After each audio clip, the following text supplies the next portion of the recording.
ಭಾರತದ ಸಂವಿಧಾನದ 33ನೇ ವಿಧಿಯು ಸಂಸತ್ತಿಗೆ ಕೆಲವು ನಿರ್ದಿಷ್ಟ ಹಕ್ಕುಗಳನ್ನು ನೀಡುತ್ತದೆ.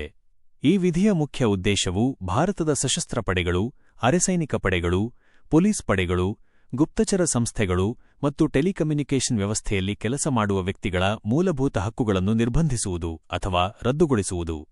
ಇದು ಏಕೆ ಅವಶ್ಯಕ ಎಂದರೆ, ಈ ಸಂಸ್ಥೆಗಳು ದೇಶದ ಭದ್ರತೆ ಮತ್ತು ಸುವ್ಯವಸ್ಥೆಯನ್ನು ಕಾಪಾಡುವಲ್ಲಿ ಪ್ರಮುಖ ಪಾತ್ರ ವಹಿಸುತ್ತವೆ.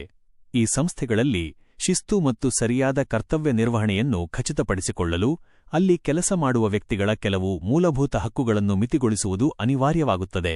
ಉದಾಹರಣೆಗೆ, ಸೇನಾ ಪಡೆಗಳಲ್ಲಿರುವ ವ್ಯಕ್ತಿಗಳಿಗೆ ಮುಕ್ತವಾಗಿ ಸಂಘಗಳನ್ನು ಕಟ್ಟುವ ಹಕ್ಕು, ತಮ್ಮ ಅಭಿಪ್ರಾಯಗಳನ್ನು ಬಹಿರಂಗವಾಗಿ ವ್ಯಕ್ತಪಡಿಸುವ ಹಕ್ಕು ಅಥವಾ ರಾಜಕೀಯ ಚಟುವಟಿಕೆಗಳಲ್ಲಿ ಭಾಗವಹಿಸುವ ಹಕ್ಕನ್ನು ನಿರ್ಬಂಧಿಸಲಾಗುತ್ತದೆ.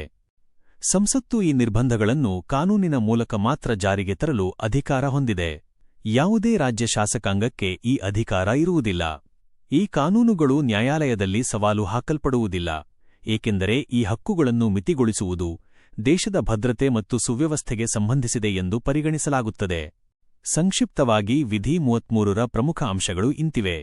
ಇದು ಸಶಸ್ತ್ರ ಪಡೆಗಳ ಸದಸ್ಯರು, ಪೊಲೀಸ್ ಪಡೆಗಳು ಮತ್ತು ಗುಪ್ತಚರ ಸಂಸ್ಥೆಗಳ ಮೂಲಭೂತ ಹಕ್ಕುಗಳನ್ನು ನಿರ್ಬಂಧಿಸಲು ಸಂಸತ್ತಿಗೆ ಅಧಿಕಾರ ನೀಡುತ್ತದೆ. ಈ ನಿರ್ಬಂಧಗಳನ್ನು ವಿಧಿಸುವ ಉದ್ದೇಶವು ಈ ಸಂಸ್ಥೆಗಳಲ್ಲಿ ಶಿಸ್ತು ಮತ್ತು ಸಮರ್ಥ ಕರ್ತವ್ಯ ನಿರ್ವಹಣೆಯನ್ನು ಕಾಪಾಡುವುದು. ಈ ಕಾನೂನುಗಳನ್ನು ನ್ಯಾಯಾಲಯದಲ್ಲಿ ಪ್ರಶ್ನಿಸುವಂತಿಲ್ಲ. ಈ ಅಧಿಕಾರ ಸಂಸತ್ತಿಗೆ ಮಾತ್ರ ಇದ್ದು, ರಾಜ್ಯ ಶಾಸಕಾಂಗಗಳಿಗೆ ಇಲ್ಲ.